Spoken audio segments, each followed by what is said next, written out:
ഇതൊന്നും കാണുന്നില്ല. എടാ അതുലെ ഞാൻ ഇതൊന്നും കാണുന്നില്ല, അതുകൊണ്ടാണ് പ്രതികരിക്കാത്തത്. എന്റെ കുടുംബക്കാരെ കൂടെ വലിച്ചയച്ചപ്പോഴാണ് എനിക്ക് ഹേർട്ടായി തുടങ്ങിയത്. കാരണം എല്ലാത്തിനും ഞാൻ പറയുന്ന പോലെ ഓരോന്നിനും ഓരോ സീമയുണ്ട്, അതിനുണ്ട്.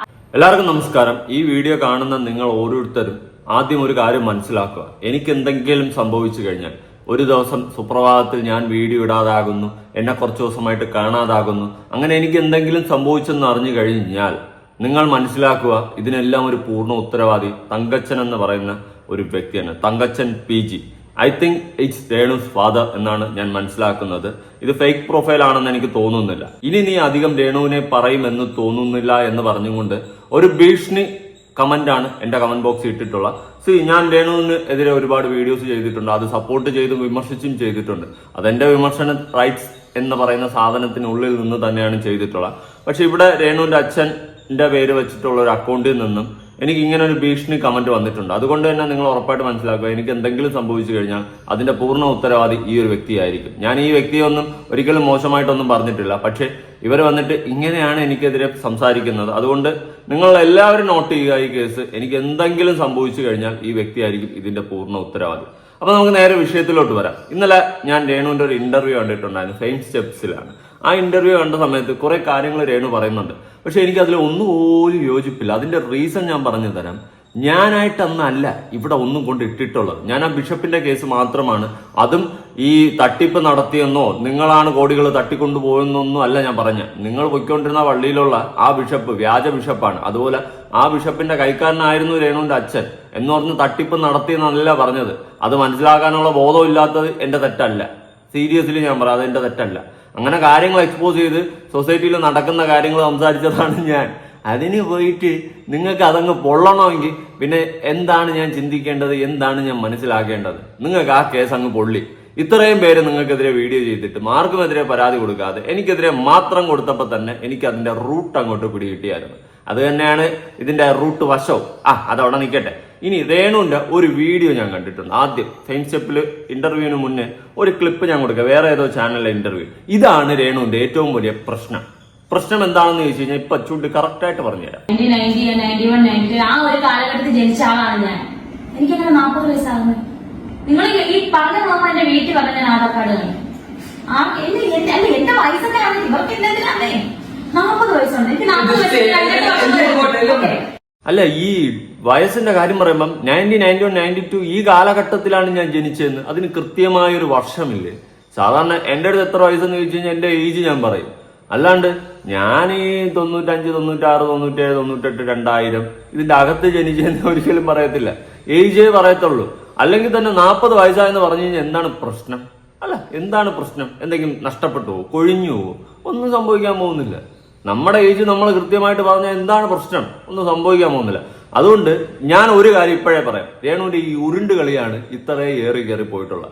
ഒന്നിനും കൃത്യമായ ഉത്തരമില്ല. ആദ്യം കല്യാണം കഴിച്ച വ്യക്തിയുടെ ആ ഒരു കേസുമായി ബന്ധപ്പെട്ട് ഇന്റർവ്യൂവിൽ ചോദിച്ച സമയത്ത് രേണു എന്താ പറയുന്നത്? ഉരുണ്ട് കളിക്കുക. അത് ഞാൻ പിന്നെ പറയാം, അതങ്ങനെയല്ല ഇങ്ങനെയല്ല പിന്നെ പറയാം എന്നുള്ള രീതിയിൽ ഒരു ഉരുണ്ട് കളി. ആ ഉരുണ്ട് കളിയാണ് ഇന്ന് ഈ കയറി പോയത്. പിന്നെ വേറൊരു കേസ് ഞാൻ പറയട്ടെ. നിങ്ങളുടെ ആദ്യ ഭർത്താവിന്റെയും അവസാനത്തെ ഭർത്താവിന്റെയും ഹിസ്റ്ററിയും കാര്യങ്ങളും ഒന്നും കുത്തിപ്പൊക്കിക്കൊണ്ട് ഈ സോഷ്യൽ മീഡിയയിൽ ഇട്ടത് ഞാനല്ല. അതാദ്യം മനസ്സിലാക്കുക. അതിന്റെ ഫസ്റ്റ് കോപ്പി ഞാനല്ല. അതാദ്യം നിങ്ങൾ മനസ്സിലാക്കണം. ഞാൻ സോഷ്യൽ മീഡിയയിൽ വന്ന കാര്യങ്ങളാണ് ഞാൻ എടുത്ത് സംസാരിച്ചിട്ടുള്ളത്. അല്ലാണ്ട് നിങ്ങളുടെ ചരിത്രവും ഈ നാട്ടുകാരുടെ വോയിസ് ഒന്നും കൊണ്ട് ആദ്യമായിട്ട് സോഷ്യൽ മീഡിയയിൽ പങ്കുവച്ചിട്ടുള്ളത് ഞാനല്ല. അത് നിങ്ങൾ മനസ്സിലാക്കിയ വളരെ നല്ല കാര്യമായിരിക്കും. പിന്നെ വേറൊരു കേസ് പറയാം. ബിഷപ്പിന്റെ കേസ് ആദ്യമായിട്ട് കുത്തിപ്പൊക്കി കൊണ്ടുവരുന്നത് ഞാൻ തന്നെയാണ്. ഇല്ലെന്ന് ഞാൻ പറയുന്നില്ല, ഞാനത് സമ്മതിക്കുന്നു. പക്ഷെ ബാക്കിയുള്ള കേസുകളെല്ലാം കൂടി നിങ്ങൾ എന്റെ തലയിൽ അടിച്ചു വയ്ക്കുന്നു. അത് എനിക്ക് ഒരിക്കലും യോജിക്കാൻ പറ്റത്തില്ല. ഡാനി സത്യയില്ലേ, അവനെതിരെ എന്ത് കേസ് കൊടുക്കാത്ത? അവനെ പേടിയാ? അവൻ മറ്റേ കോൺഗ്രസിലൊക്കെ ഉള്ളതുകൊണ്ട് അവനെ പേടിയാണ്. അതുകൊണ്ടാണ് അവനെതിരെ കേസ് കൊടുക്കാത്ത. അതാണ് ഡാനി സത്യനെ പേടി. നമ്മളെ പേടിയില്ല. നമ്മളെ പേടിക്കൊന്നും വേണ്ട. ഡാനി സത്യനെയൊക്കെ പേടി. അവനാണ് കുറെ വോയിസ് കൊണ്ടുവന്ന്. എന്താ അവനെതിരെ കേസ് കൊടുക്കാത്ത? അതാണ് ഇരിപ്പ് വശം.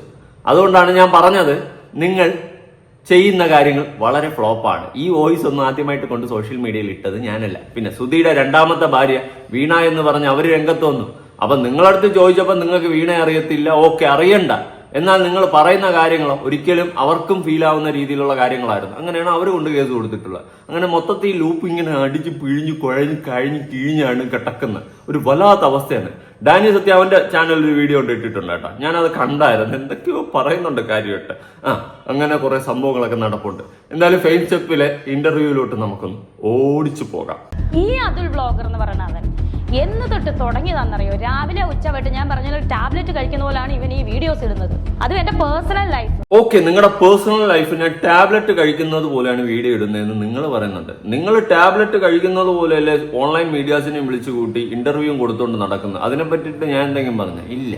പിന്നെ എന്നെ ടാബ്ലറ്റ് കഴിക്കും പോലെ എന്ന് നിങ്ങൾ പറയുന്നുണ്ട്. ഓക്കെ, ടാബ്ലറ്റ് കഴിക്കും പോലെ ഞാൻ വീഡിയോ ഇടുന്നു. സോഷ്യൽ മീഡിയയിൽ വരുന്ന കാര്യങ്ങളാണ് എൻ്റെ എടുത്ത് സംസാരിക്കുന്നത്. അത് മനസ്സിലാക്കാനുള്ള ബോധമെങ്കിലും ഉണ്ടാവട്ടെ. അല്ലാണ്ട് നിങ്ങളുടെ ഈ ബിനുവിന്റെ ചരിത്രവും അല്ലെങ്കിൽ മറ്റേ അപ്പുറത്തന്റെ ചരിത്രവും നാട്ടുകാരുടെ വോയിസും ഇതൊന്നും ഞാൻ ആദ്യമായിട്ട് കൊണ്ട് ഈ സോഷ്യൽ മീഡിയയിൽ ഇട്ടിട്ടില്ല. എന്തിന്? വീണയുടെ വോയിസ് ഉൾപ്പെടെ ഞാൻ ആദ്യമായിട്ട് ഇട്ടില്ല. പലരും ഇട്ടതെടുത്ത് വെച്ചിട്ട് ഞാൻ കണ്ടന്റ് ചെയ്തിട്ടുണ്ടായിരുന്നു. അത് എന്റെ റൈറ്റാ. ഇവിടെ സോഷ്യൽ മീഡിയയിൽ ഒരു വിഷയം വന്നു കഴിഞ്ഞാൽ എടുത്ത് സംസാരിക്കാനുള്ള റൈറ്റ് ഉണ്ട്. ഇവിടെ രേണുവിന്റെ ഭാഗത്തുള്ള ഏറ്റവും വലിയ മിസ്റ്റേക്ക് ഞാൻ പറഞ്ഞുതരാം. എന്തെങ്കിലും ഒരു അരവണ വന്നു കഴിഞ്ഞാൽ ഉരുണ്ട് കളിച്ചാണ് അവസാനം ഈ കോലത്തിലായിട്ടുള്ളത്.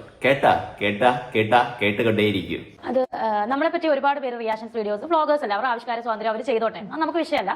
പക്ഷെ ഒരു ലിമിറ്റ് ഉണ്ട് എന്തിനും, ഒരു സീമയുണ്ട് എന്തിനും. അതിന് കഴിഞ്ഞ് വെറും ഒരു നമ്മുടെ പേഴ്സണൽ കാര്യം തന്നെ കുത്തിപ്പൊക്കി നമ്മുടെ പുറകെ തന്നെ രാവിലെ ഉച്ച വൈകിട്ട് നമ്മൾ ടാബ്ലറ്റ് കഴിക്കുന്ന പോലെ തന്നെ ഒരു ദിവസം 3-4 നേരം എന്റെ വീഡിയോസ് തന്നെ ഇടുക. എന്നെ പറ്റി പോട്ടെ, എന്റെ പപ്പായെ പറ്റി, എന്റെ അമ്മയെ പറ്റി, എന്റെ മക്കളെ പറ്റി, എന്റെ കുടുംബക്കാരെ പറ്റി, വേറെ കുറെ അയൽപക്കംകാരുടെ വോയിസ്, ഇത് അടിസ്ഥാനരഹിതമായിട്ടുള്ള കുറെ കാര്യങ്ങൾ വെറും ഇങ്ങനെ ഇടുന്ന ഒരു വ്ളോഗറാണ് അതുൽ വ്ളോഗർ. എന്റെ പൊന്നടാവേ, ആരൊക്കെയോ ചെയ്ത കുറ്റം എല്ലാം കൂടി എന്റെ തലയിൽ കൊണ്ടുവച്ചല്ലോ. എടാ ഡാനി സത്യ, നീ ഇതൊക്കെ കേൾക്കുന്നുണ്ട്. ആരൊക്കെയോ വിട്ട വോയിസടാ എല്ലാം കൂടി എന്റെ നെഞ്ചത്ത് വെച്ചിരിക്കുകയാണ്. കൊള്ളാം ഡാനി സത്യ, കേൾക്കുന്നുണ്ടാടാ? നോക്കടാ. ആരൊക്കെയോ എവിടെയൊക്കെയോ വിട്ട വോയിസ് ഞാൻ എടുത്തു വെച്ച എന്റെ അഭിപ്രായം എന്ന് പറഞ്ഞായിരുന്നു. അതിനെ തുടർന്ന് എന്റെ അവസ്ഥ ഇതാണ്. വളരെ പരിതാപകരം. കുഴപ്പമില്ല, അല്ലെങ്കിലും നമ്മളെ സമൂഹം അംഗീകരിക്കത്തില്ല. ഡാനി കണ്ടേക്ക് നീ. ഇവനെതിരെ ഒരു പരാതി എന്തായാലും കൊടുക്കണം തീരുമാനിച്ചാണ്. മുഖ്യമന്ത്രിക്ക് നേരിട്ടാണ് നമ്മൾ പരാതി കൊടുത്തത്. എന്തായാലും ആ പരാതി നേരെ പോലീസ് സ്റ്റേഷനിൽ വന്നു. പക്ഷേ ഇവൻ അന്ന് വന്നില്ല. വന്നിട്ട് ഒരു ദിവസം വന്നായിരുന്നു. അന്ന് എനിക്ക് ഷൂട്ടായിരുന്നത്. ഇവനെ പേടിച്ചിട്ടോ ആരെയോ ഈ അതുലെന്ന് പറയുന്ന ആളെ പേടിച്ചിട്ടല്ല ഞാൻ ചെല്ലാത്തത്. എനിക്ക് പേടിയില്ല അയാളെ. ഞാനിതിന് അയാളുമായിട്ട് എനിക്കൊരു ബന്ധമില്ല. അപ്പൊ ഇയാൾ പിറ്റേ ദിവസത്തെ പിന്നെ ഇട്ടോണ്ടിരിക്കുകയാണ്. അവന് വീഡിയോ ഇട്ടുണ്ട്. രേണു സുധി പേടിച്ചിട്ട് എനിക്ക് അതുലിനെ പേടിക്കേണ്ട കാര്യമില്ല. മനസ്സിലായോ? ഇതിന്റെ ആവശ്യമില്ലടാ. അപ്പം ഞാൻ അന്ന് ചെല്ലാതിരുന്ന എനിക്ക് ഷൂട്ടായിരുന്നു. നല്ല തിരക്കായിരുന്നു, അവിടെ ചെന്നില്ല. പിന്നെ 2 ദിവസം കഴിയുമ്പോൾ അതുലിനെ വിളിക്കാന്ന് പറഞ്ഞു. ഞങ്ങൾ ചെല്ലാം. ഞാനും എന്റെ ചേച്ചി നേഴ്സാണ്, അവൾ അവധി എടുത്തിട്ട് ഞങ്ങളോട് ചെന്നപ്പം അതിൽ വന്നിട്ടില്ല, അതിൽ വരത്തില്ല എന്ന് വിളിച്ചു പറഞ്ഞു എന്തോ സംതിങ്. ഞങ്ങളുടെ കേസ്, ഞങ്ങളാണ് പരാതിക്കാര്. ഞങ്ങൾ അവിടെ ചെന്നപ്പം ആ സ്റ്റേഷനിൽ നിന്ന് അതിൽ റിപ്ലൈ തന്നു എന്നൊക്കെ പറഞ്ഞുള്ള സംസാരം. ഞങ്ങൾ അതെന്താ അങ്ങനെ പറയുന്നത്? അപ്പം ഇവിടെ ഇത് കേസെടുക്കാൻ പറ്റില്ല എന്നുള്ളത് ഞങ്ങൾ ഇന്നലെ പറഞ്ഞു.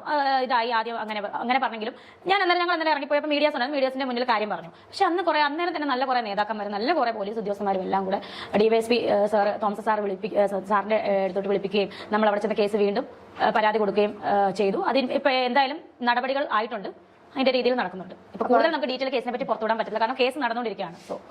എന്തായാലും നല്ല നീതി നമുക്ക് നേടിത്തരുന്ന ഉദ്യോഗസ്ഥന്മാരും ഉണ്ട്. അല്ലെങ്കിൽ നമുക്ക് എന്തുവാകട്ടെ, നമ്മൾ സ്ത്രീകളാണ് കരഞ്ഞ് അല്ലെങ്കിൽ നമുക്ക് വിഷമിച്ച് വരും അല്ലെങ്കിൽ എന്തെങ്കിലും ആകട്ടെ. ഓക്കെ, സ്ത്രീകളാണ്, അതെന്താ പുരുഷന്മാർക്കൂടെ വരെയില്ലേ? സ്ത്രീകളാണ്, സ്ത്രീകൾക്ക് ഇവിടെ പ്രത്യേകിച്ച് പ്രിവിലേജ് ഉണ്ട്. ഞാൻ പലപ്പോഴും പറഞ്ഞിട്ടുണ്ട് ആ പ്രിവിലേജ് ഇവർ മിസ്യൂസ് ചെയ്യാറുണ്ടെന്ന്. പക്ഷെ ആ കോട്ടയം തൃക്കൊടിത്താനത്തെ പോലീസ് സ്റ്റേഷനിൽ പോയ സമയത്ത് അവിടെ നല്ല പോലീസുകാരെയാണ് എനിക്ക് കാണാൻ സാധിച്ചിട്ടുള്ളത്. അത്രയും ഗുഡ് ക്വാളിറ്റി ഉള്ള പോലീസുകാർ. സീരിയസ്ലി പറയാലോ, നല്ലൊരു പോലീസുകാരാണ്. പക്ഷെ ആ പോലീസുകാരെയാണ് പുറത്തിറങ്ങിയിട്ട് രേണു എന്തൊക്കെയോ വിളിച്ച് പറഞ്ഞിട്ടുണ്ടായിരുന്നു. എനിക്ക് അതിൽ യോജിപ്പില്ല. അങ്ങനെ രേണു പറഞ്ഞതൊക്കെ സത്യമാണെങ്കിൽ അവിടുത്തെ CCTV ഒന്ന് ചെക്ക് ചെയ്താൽ മാത്രം മതി. എല്ലാം റെക്കോർഡഡ് ആണ്. രേണു പച്ച കള്ളമാണ് അവിടെ നിന്ന് ഇറങ്ങിയിട്ട് ആ സ്റ്റേഷനിലുള്ള സാറുമാരെ പറ്റി പറഞ്ഞതെന്ന് മനസ്സിലാക്കാനുള്ള സാമാന്യ ബോധം എനിക്കുണ്ട്. എന്തായാലും രേണു ഓവറായി പോയിരുന്നു. പോലീസുകാരെയൊക്കെ ഇങ്ങനെ അപമാനിക്കേണ്ട കാര്യമൊന്നുമില്ലായിരുന്നു. നല്ല പോലീസുകാരായിരുന്നു കേട്ടോ. ഇങ്ങനെയാണ് പോലീസുകാരൊക്കെ ഇരിക്കേണ്ടത്. സത്യം പറഞ്ഞ് ഇങ്ങനെ വേണം പോലീസ് ആയിരിക്കേണ്ടത്. ഇതാണ്ടാ പോലീസ്. പരാതിയായിട്ട് നമ്മൾ പോലീസ് സ്റ്റേഷനിൽ പോകുമ്പോൾ അവർ കേസ് എടുക്കാൻ പറ്റുന്ന കേസ് അതൊന്നും അല്ല വിഷയം. നിങ്ങൾ നമുക്ക് പരാതി നോക്കാം, നിങ്ങൾ മാറിയിരിക്കും എന്നാണ് ജനമൈത്രി പോലീസ് പറയേണ്ടത്. അതാണ് ഏതൊരു പോലീസ് സ്റ്റേഷനിൽ ചെന്നാലും നമ്മൾ സ്ത്രീകൾ പ്രതീക്ഷിക്കുന്ന ഒരു ഇത് അല്ലേ? അതല്ലേ ഇപ്പൊ ചെയ്യേണ്ടത്. നമ്മൾ പ്രതികളൊന്നുമല്ല. നമ്മൾ ആരെയും കൊന്നിട്ടോ അല്ലെങ്കിൽ കെട്ടിയവനെ കൊന്നിട്ടോ മക്കളെ എടുത്തെറിഞ്ഞ് കൊന്നിട്ടോ കാമുകിന് വേണ്ടിയിട്ട് വെട്ടിക്കൊന്നിട്ടോ വന്നൊരു പ്രതിയല്ലല്ലോ രേണു സുധി. മനസ്സിലായോ? എന്നെ നിരന്തരമായിട്ട് ടോർച്ചറിങ് ഒരു വ്ളോഗല്ല, പലവരും അവരുടെ പേരിനും പ്രശസ്തിക്കും വ്യൂസും കിട്ടാൻ വേണ്ടിയിട്ട് രേണു സുധി എന്നുള്ള ഒരു കണ്ടന്റ് ഇട്ടിട്ട് അവർ തകർക്കുന്നുണ്ട്. അതൊന്നും നമ്മുടെ ദേഹത്തിലേക്ക് തന്നെ നമുക്ക് വിഷയമല്ല. പക്ഷെ ഈ അതുൽ വ്ളോഗർ എന്ന് പറയുന്ന അവൻ എന്ന് തൊട്ട് തുടങ്ങിയതെന്നറിയോ? രാവിലെ ഉച്ചവട്ട് ഞാൻ പറഞ്ഞ ടാബ്ലറ്റ് കഴിക്കുന്ന പോലെയാണ് ഇവൻ ഈ വീഡിയോസ് ഇടുന്നത്. അത് എന്റെ പേഴ്സണൽ ലൈഫ്.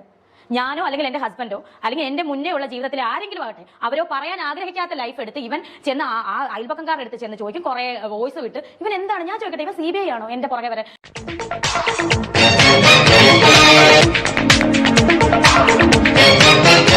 ഓ CBI ആക്കിയട എന്നെ. പിന്നെ വേറൊരു കേസ് ഞാൻ പറയാൻ വേണു, നിങ്ങൾ ആ സ്റ്റേഷനിൽ പോയി പരാതി കൊടുത്തിട്ട് നിങ്ങളെ ജനമൈത്രി ആയതുകൊണ്ട് പിടിച്ചിരുത്തണമെന്ന് പറഞ്ഞു കഴിഞ്ഞാൽ അത് നടക്കുന്ന കാര്യമില്ല. ഒരു വ്യാജ പരാതിയായിട്ട് പോയി കഴിഞ്ഞാൽ പോലീസുകാർക്ക് എടുക്കാൻ പറ്റത്തില്ല. അതാണ് പോലീസുകാർ അന്ന് അവിടെ ചെയ്തിട്ടുള്ളത്. പിന്നെ നിങ്ങളുടെ ഹോൾഡും നിങ്ങളുടെ പിടിപാടും ഒക്കെ വെച്ചിട്ട് ചിലപ്പോൾ മോളിൽ നിന്നൊക്കെ വിളിപ്പിച്ച് കാണും, അതൊക്കെ നിങ്ങൾ ചെയ്യുന്നുണ്ടായിരിക്കും. പക്ഷേ പോലീസുകാരെ ഒരു പ്രാഥമിക നിരീക്ഷണത്തിൽ അന്വേഷണത്തിൽ നോക്കിയപ്പോൾ എന്റെ ഭാഗത്ത് തെറ്റില്ല. എന്റെ വീഡിയോസ് എല്ലാവരും പ്ലേ ചെയ്ത് നോക്കിയപ്പോൾ ഞാൻ എന്റെ ആവിഷ്കാര സ്വാതന്ത്ര്യം വെച്ചിട്ട് സംസാരിച്ചിട്ടുണ്ട്. ആരെയും താഴ്ത്തി കെട്ടിയിട്ടില്ല, മോശമായിട്ട് പറഞ്ഞിട്ടില്ല. ആ സ്ഥിതിക്ക് പോലീസുകാർ എന്തിനാടാ എനിക്കെതിരെ കള്ളക്കേസ് എടുക്കേണ്ട? അതിന്റെ ആവശ്യം പോലീസുകാർക്കുണ്ടോ? ഇല്ല. അതാണ് അവിടെ സംഭവിച്ചിട്ടുള്ള കാര്യം. ഇതെല്ലാം രേണു വേണ്ടായിരുന്നു. സങ്കടമായി. ഇങ്ങനെയൊക്കെ എന്നെ താഴ്ത്തി കെട്ടി പറയാം. രാവിലെ ഉച്ചയ്ക്ക് വൈകിട്ട് ഞാൻ എത്ര കണ്ടിട്ട് വേറെ ചെയ്യുന്നു. സങ്കടമായി. രേണുവിന്റെ അച്ഛനാണെങ്കിൽ എനിക്കെതിരെ ഭീഷണി. അത് എന്തായാലും ഞാനൊന്ന് നോട്ട് ചെയ്ത് വെച്ചിട്ടുണ്ട്. സൂക്ഷിക്കണം. ഞാൻ തന്നെ എന്നെ പറയുകയാണ്. അതുപോലെ തന്നെ ബാക്കിയുള്ള വ്ളോഗേഴ്സിന്റെ അടുത്ത് എനിക്ക് പറയാനുള്ള, നിങ്ങളെല്ലാവരും നിങ്ങളെ സൂക്ഷിക്കുക, പണി കിട്ടും. കാരണം അവരെ ഭീഷണിയൊക്കെയാണ് കമന്റ് വരുന്നത്. അതുപോലെ അനീഷ് വ്ളോഗ് എന്ന് പറയുന്ന ആ ബ്രോയുടെ വീഡിയോയുടെ താഴെയും വന്നിട്ട് അങ്ങേരെയും ഭീഷണിപ്പെടുത്തിക്കൊണ്ട് കമന്റ് ഒക്കെ ഇട്ടിട്ടുണ്ടായിരുന്നു. അത് ഞാൻ കണ്ടിട്ടുണ്ടായിരുന്നു. അങ്ങനെ വീഡിയോ ചെയ്തിട്ടുണ്ടായിരുന്നു. അതുകൊണ്ട് എല്ലാവരും ഒന്ന് സൂക്ഷിക്കുക, സൂക്ഷിച്ചാൽ ദുഃഖിക്കേണ്ട. ഈ അതിൽ ബ്ലോഗിന്റെ കേസിൽ തന്നെ നമ്മൾ വരുമ്പോൾ അത് ബ്ലോഗ് പറയുന്നുണ്ട്, പിന്നെ രേണുസുതി എന്ന് പറയുന്ന ആള്, ബിനു എന്ന് പറയുന്ന ആളെ കല്യാണം കഴിച്ചു എന്നുള്ള രീതിയിലുള്ള ഇതൊക്കെ കേൾക്കുന്നുണ്ട്. അപ്പൊ അതിലെന്തെങ്കിലും സത്യാവസ്ഥയാണ്? ഈ പേര് ഞാൻ പറയുന്നത് കാരണം ആ ആരോപിച്ച ആളുടെ അടുത്ത് തന്നെ അതുൽ ബ്ലോഗർ ചെന്നാണ് പറഞ്ഞത്. അയാൾ ഓടിച്ചു വിട്ടെന്ന് അറിഞ്ഞത്. ആരോടിച്ചിട്ടെന്നെ? അത് എന്നെ ഒരു പച്ചക്കള്ള. ആരോ എന്നെ ഓടിച്ചു വിട്ടെന്ന്. ബിനു എന്ന് പറയുന്ന ആള് എന്നെ ഓടിച്ചു വിട്ടെന്നാണ് ഇവിടെ രേണു പറയുന്നത്. എന്ത് തെളിവാണ്? രേണു പറയുന്ന പണി ഞാൻ എടുക്കും. രേണു പറയുന്ന പണി ഞാൻ എടുക്കും. ബിനുവിന്റെ അടുത്ത് ഞാൻ പോയെന്നും ബിനു എന്നെ ഓടിച്ചു വിട്ടെന്നും രേണു തെളിയിക്കും. ഞാൻ രേണു പറയുന്ന പണി എടുക്കും. എന്ത് മുട്ടയടിച്ച് പകുതി മീശ എടുത്ത് പകുതി താടി എടുത്തിരിക്കണം. ഇരിക്കും. എന്ത് വേണോ ചെയ്യും. ഇങ്ങനെ തള്ളി മറിക്കുമ്പോഴാണ് നമുക്ക് കുരു പൊട്ടുന്നത്. ഇന്റർവ്യൂലെല്ലാം കയറി ഇരുന്നിട്ട് ഞാൻ ഒരു കല്യാണം കഴിച്ചിട്ടുള്ളൂ എന്ന് പറയും. അടുത്ത് എന്ത് ചെയ്യും? നിങ്ങളുടെ നാട്ടുകാർ തന്നെ അങ്ങനെയല്ലല്ലോ, നമ്മൾ സത്യം ഉണ്ടോ, ഒരു കല്യാണം വേറെ ഉണ്ടല്ലോ എന്ന് പറഞ്ഞു അവർ രംഗത്ത് വരും. എന്നാലും ഇതൊന്നും രംഗത്ത് വന്ന എന്റെ ചാനലല്ല ആദ്യമായിട്ട്, വേറെ പല ചാനലുകളിലാണ് രംഗത്ത് വന്നിട്ടുള്ളത്. ഞാൻ അതൊക്കെ എടുത്തു വെച്ചിട്ടാണ് ആണോ എന്നുള്ള ചോദ്യം ചോദിച്ചു വിട്ടിട്ടുള്ള. എന്നിട്ട് എന്റെയാണ് ഇങ്ങനെ എന്തുവായത്? നമ്മളെയൊക്കെ വെറുതെ ഭീഷണിപ്പെടുത്തിക്കൊണ്ടിരിക്കുകയാണ്. ഞാനൊക്കെ ഒരു പാവം വ്ളോഗറാണ്. നമ്മൾക്കൊന്നും നിങ്ങളുടെ അത്ര പിടിപാടോ കാര്യങ്ങളൊന്നും ഇല്ല. നമ്മളൊന്നും ഇങ്ങനെ ദ്രോഹിക്കരുത് രേണു. നിങ്ങൾ പറയുന്ന കാര്യങ്ങൾ കഴമ്പില്ലാത്തത് കൊണ്ടാണ് നമ്മളെപ്പോലെയുള്ളവർ വിമർശിക്കുന്നത്. എനിക്കാണെങ്കിൽ പേടിച്ചിട്ട് വയ്യ. ഇങ്ങനെയൊന്നും ദ്രോഹിക്കരുത് രേണു. പാവമാ. ഇപ്പൊ ഇന്റർവ്യൂലെല്ലാം കയറിയിരുന്നും പലയിടത്തും പോയിട്ട് വീഡിയോ കൊടുത്തും ബൈറ്റ് കൊടുത്തും എന്നെ നിങ്ങൾ സൈബർ അറ്റാക്കിന് ഇട്ട് കൊടുത്തോണ്ടിരിക്കുകയാണ്. ഇവിടെ ഒരു ആണിന് സൈബർ അറ്റാക്ക് ഒന്ന് ചോദിക്കാനും പറയാൻ ആരുമില്ലേ? എന്തുമാകട്ടെ, അങ്ങനെ ഒരു കല്യാണം നടന്നാലും നടന്നില്ലേലും ഞാൻ വേണ്ടപ്പെട്ടത് എന്റെ സുധിച്ചേട്ടനെ അറിയിച്ചിട്ടാണ് ഞാൻ എന്റെ ലൈഫിലേക്ക് തുടങ്ങിയത്. ഇതിപ്പോ സുധിച്ചേട്ടൻ ആ സ്റ്റാർ മാജിക്ക് വന്നിട്ട് ഞങ്ങളുടെ ലൈഫിനെ പറ്റി പറയുന്നുണ്ട്. ഇപ്പം സുധിച്ചേട്ടൻ പറയാൻ ആഗ്രഹിക്കാത്ത കാര്യം ഞാൻ എന്തിനാണ് പറയുന്നത്? ഞങ്ങൾക്ക് താല്പര്യമില്ല പറയാൻ. അപ്പൊ ഈ പേര് പറഞ്ഞ ആൾ, ഈ ആരോപിച്ച ആൾ, ആൾക്കും താല്പര്യമില്ല ആ ലൈഫിനെ പറ്റി പറയാൻ. പിന്നെ ഞാൻ എന്തിനാണ് പറയുന്നത്? ഇവരെന്ത് അല്ല എന്റെ പേഴ്സണൽ ലൈഫ് കുത്തിപ്പൊക്കിട്ട് അതിൽ എന്ത് നേടാനാണ്? എന്ത് നേട്ടത്തിനാണ്? അങ്ങനെ ഒരു കല്യാണം വന്നെങ്കിൽ അത് ഞാൻ എന്റെ ലൈഫിൽ അറിഞ്ഞുകൊണ്ട് വന്നതാണ്. അത് സുധിച്ചേട്ടൻ പറയാൻ മൂത്ത മോന് 12 വയസ്സുണ്ടായിരുന്നു അവൻ കല്യാണം എന്നെ സുധിച്ചേട്ടൻ കല്യാണം കഴിച്ചു. അവന് അറിയാവുന്ന കാര്യമാണ്, അവരുടെ വീട്ടുകാർക്ക് അറിയാവുന്ന കാര്യമാണ്. പിന്നെ ആരെയാണ് ബോധിപ്പിക്കേണ്ടത്? ഞാൻ എല്ലാത്തിനും കാരണം ആ ഡാനി സത്യന. നിങ്ങൾ അവന്റെ ചാനലിൽ പോയി നോക്ക്. അവനാണ് എല്ലാം കാട്ടിക്കുട്ടി വെച്ചിട്ടുള്ളത്. എന്നിട്ട് എല്ലാം കൂടി എന്റെ നെഞ്ചത്ത്. ഇതെന്തുവായത്? അവൻ മാത്രമല്ല, വേറെ പലരും. അവനെ വെറുതെ പറഞ്ഞതേ ഉള്ളൂ കേട്ടാ. അങ്ങനെ പലരും വീഡിയോസ് ചെയ്തിട്ടുണ്ട് ഈ പറയുന്ന രേണുവിനെതിരെ. അവരെല്ലാവരെയും പോയി നോക്കാണ്ട് എന്റെ നെഞ്ചത്ത് വന്നപ്പോഴേ എനിക്ക് ആ ട്രാക്ക് കിട്ടി. വ്യാജ വിഷം. അതിലോട്ട് വരാം. നിങ്ങളൊന്ന് ആലോചിച്ച് നോക്ക്. പലരും വീഡിയോസ് ചെയ്ത്, പ്രത്യേകിച്ച് ഈ വോയിസും അതും ഇതും വീണയുടെ വോയിസും ഇതൊന്നും ഞാൻ അല്ലടെ കൊണ്ടുവന്നത്. വേറെ പല ചാനലുകളുമാണ് അവരുടെയൊക്കെ പിന്നാലെ പോയി. എന്തിന്? ഞാൻ സ്റ്റേഷനിൽ പോയ ദിവസം വേറെ പലരും ചെയ്ത വീഡിയോസിന്റെ തംബ്നെയിൽ എടുത്തു വെച്ചിട്ട് ഞാൻ ചെയ്തതാണെന്ന് രേണുവിന്റെ അച്ഛൻ ഇരുന്ന് വാദിക്കുകയാണ്. അപ്പൊ തന്നെ എനിക്ക് കാര്യം പിടിയിട്ട് സുമ്മാതാനേ എല്ലാം എനിക്ക് മനസ്സിലായി. അതാണ് ഞാൻ കാര്യമായിട്ട് പറഞ്ഞത്. ഇങ്ങനെയൊക്കെയാണ് സംഭവങ്ങളാണ് നടന്നതെന്ന് ഇപ്പൊ കാര്യം പിടിയിട്ട്. അത്രേ ഉള്ളൂ. ഇപ്പൊ ഈ അതിൽ ബ്ലോഗിനെ പറയുന്നുണ്ട്, അതായത് കൊല്ലം സുധി എന്ന് പറയുന്ന ആളുടെ മൂന്നാമത്തെ ഭാര്യയാണ് രേണുസുതി, രണ്ടാമത്തെ ഭാര്യ വീണ സുധി എന്ന് പറയുന്ന ആളാണ്. ഇൻഷുറൻസ് തുക പോവാണ്ടിരിക്കാൻ വേണ്ടിയിട്ടാണ് രേണുസുതി വീണ സുധി എന്ന് പറയുന്ന ആളെ ഈ പറയുന്ന നമ്മുടെ സുധിച്ചേട്ടൻ കല്യാണം. ഇൻഷുറൻസ് തുക വേണമെന്ന് ഉള്ള ഒരാളെ അല്ല. പിന്നെ നിയമപരമായിട്ട് ഇൻഷുറൻസ് തുക കിട്ടാൻ വേണ്ടിയിട്ടാണ് സുചേട്ടൻ കല്യാണം കഴിച്ചത്. അപ്പൊ സുചേട്ടൻ മരിക്കുന്നത് ആർക്കും അറിയുന്നത്? നേരത്തെ അറിയാമായിരുന്നു. അതാണ് അതിൽ പറയുന്നത്. ഇതൊന്നും ഞാൻ കേട്ടില്ല കേട്ടോ.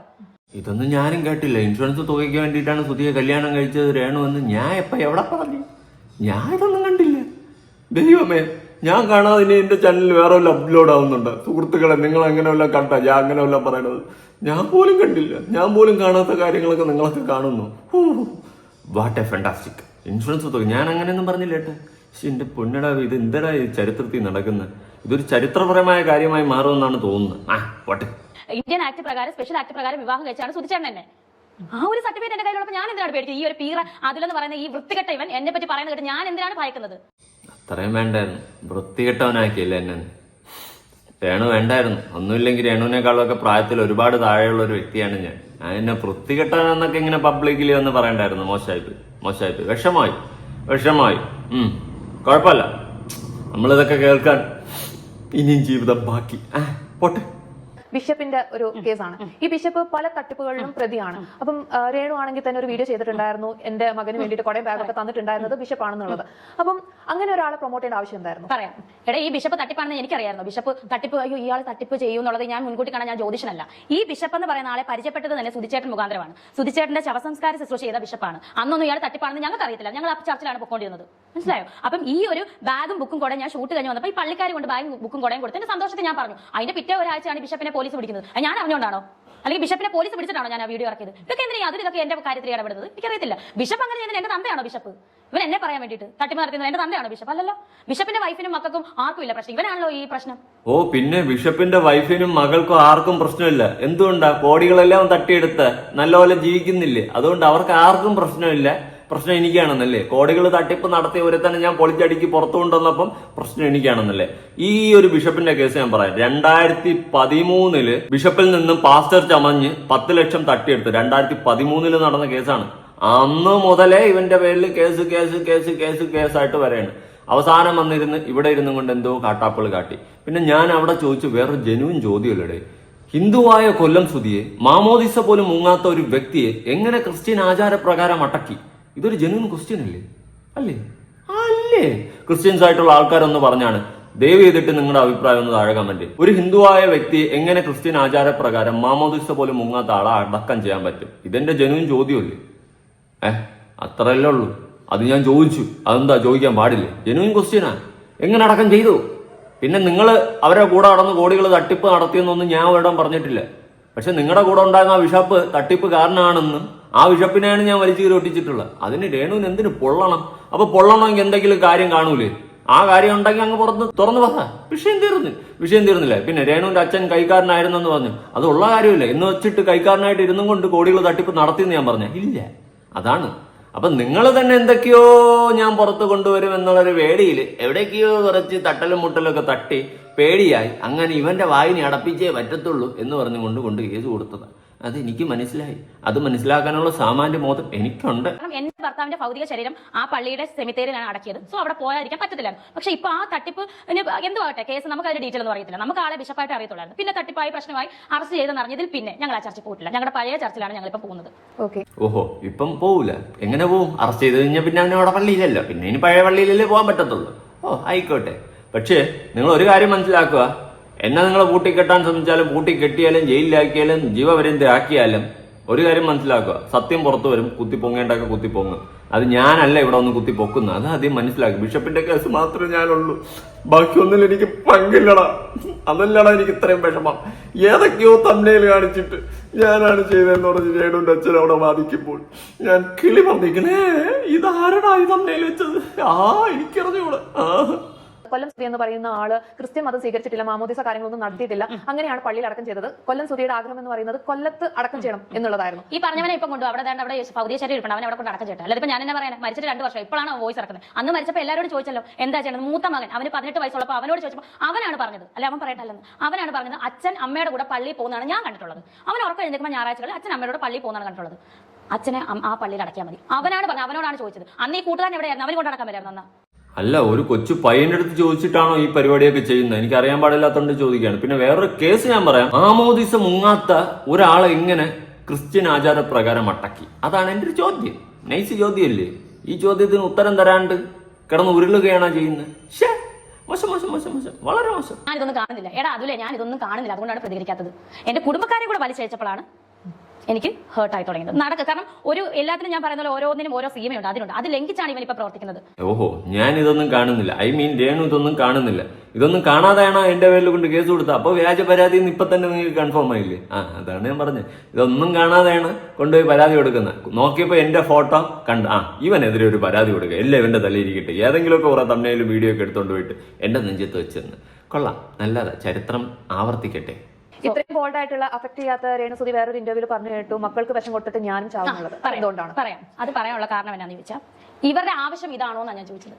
അല്ലാതെ മക്കളെ വിഷം കൊടുത്ത് ഞാൻ ചാകൂന്ന് പറഞ്ഞതല്ലടാ. ഇവരുടെ ആവശ്യം ഇതാണോ, ഇതിനാണോ ഇവർ ഒരുങ്ങുന്നത്? മക്കളെയും വിഷം കൊടുത്ത്, മക്കളെ എന്ന് പറഞ്ഞാൽ മൂത്ത കുട്ടി വലിയ കുട്ടിയാണ്, അവന് വിഷം കൊടുക്കാൻ പറപ്പിക്കും. ഇളയ കുഞ്ഞിനെയും വിഷം കൊടുത്ത് ചാകാനാണോ ഇവരുടെ ഉദ്ദേശം എന്ന് മാത്രമാണ് ഞാൻ ചോദിച്ചത്. അതിനും കമന്റ് കണ്ട് പോലീസ് പിടിക്കണം, ഇവിടെ കൊച്ചിനെ കൊന്നിട്ട് ചാകൂന്ന് പറഞ്ഞു. അതെ, കുറെ പേര് ശരിയാണ്, പോലീസ് പിടിക്കണം. അങ്ങനെ ഒരു സ്റ്റേറ്റ്മെന്റ് ഉന്നയിച്ചിട്ടുണ്ടെങ്കിൽ അത് പോലീസ് പിടിക്കേണ്ടത് തന്നെയാണ്. ആ കുട്ടികൾക്ക് സേഫ് അല്ല എന്നുള്ള ഒരു കാര്യം കൂടിയല്ലേ നമുക്ക് മനസ്സിലാക്കാൻ സാധിക്കുന്നത്. അങ്ങനെ വന്നു കഴിഞ്ഞാൽ പോലീസ് പിടിക്കുക തന്നെ വേണം. പിന്നെ വേറൊരു കേസ്, നിങ്ങൾ ചാവണമെന്നോ നിങ്ങൾക്ക് എന്തെങ്കിലും സംഭവിക്കണമെന്നോ നമ്മൾ ആരും ആഗ്രഹിക്കുന്നില്ല. അതാദ്യം മനസ്സിലാക്കുക. സോഷ്യൽ മീഡിയയിൽ നിങ്ങളായിട്ട് കൊണ്ടിടുന്ന സാധനങ്ങൾക്കുള്ള മറുപടിയാണ് വരുന്നത്.